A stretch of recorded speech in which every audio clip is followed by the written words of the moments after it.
रूस और यूक्रेन के बीच चल रहा युद्ध अब उस मोड़ पर पहुंच गया है जहां न कूटनीति की गुंजाइश बची है, न ही मानवीय संवेदना की कोई परवाह रह गई है।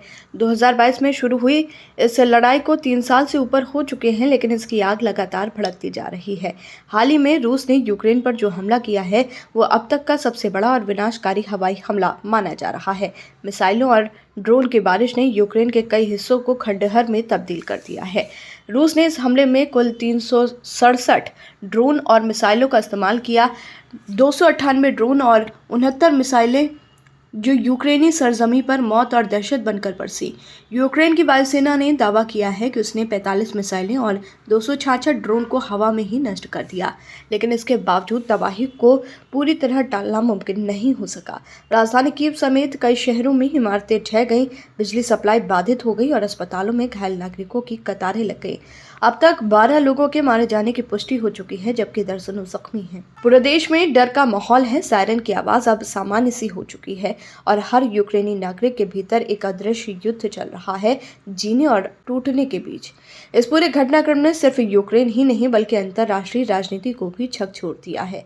इस पर अमेरिका के राष्ट्रपति डोनाल्ड ट्रंप की प्रतिक्रिया सामने आई है, जो अपने पहले कार्यकाल में पुतिन के साथ अच्छे रिश्तों के लिए जाने जाते थे, लेकिन इस बार ट्रंप का सुर बदला हुआ है। उन्होंने कहा कि मैं पुतिन से बिल्कुल भी खुश नहीं हूँ।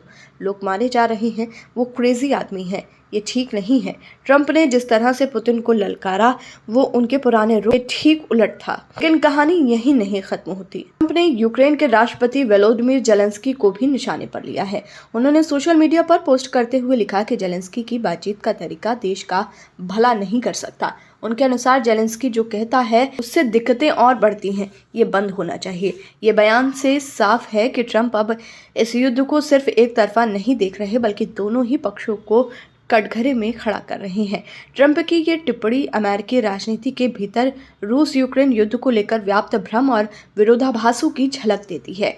ये अमेरिका के भीतर चल रही राजनीतिक खींचतान का प्रमाण है, जो वैश्विक स्तर पर नीति को प्रभावित कर रही है। इस पूरे घटनाक्रम के बीच सबसे बड़ा सवाल यही है, क्या इस युद्ध का कोई अंत है? क्या रूस मान जाएगा? क्या यूक्रेन झुकेगा? क्या अमेरिका और पश्चिमी देश केवल बयानबाजी और हथियारों की आपूर्ति से ही अपनी जिम्मेदारी पूरी मानते रहेंगे? रूस की ये हालिया स्ट्राइक केवल एक सैन्य कार्रवाई नहीं थी, ये एक बयान था, एक चेतावनी कि युद्ध अब एक नई और कहीं अधिक भयानक दिशा में बढ़ रहा है। और अगर दुनिया ने अब भी शांति की कोशिशों को गंभीरता से नहीं लिया, तो इतिहास केवल मिसाइलों की गिनती नहीं करेगा, वो उस वैश्विक निष्क्रियता को भी याद रखेगा जिसने युद्ध को और लंबा और ज्यादा घातक बना दिया।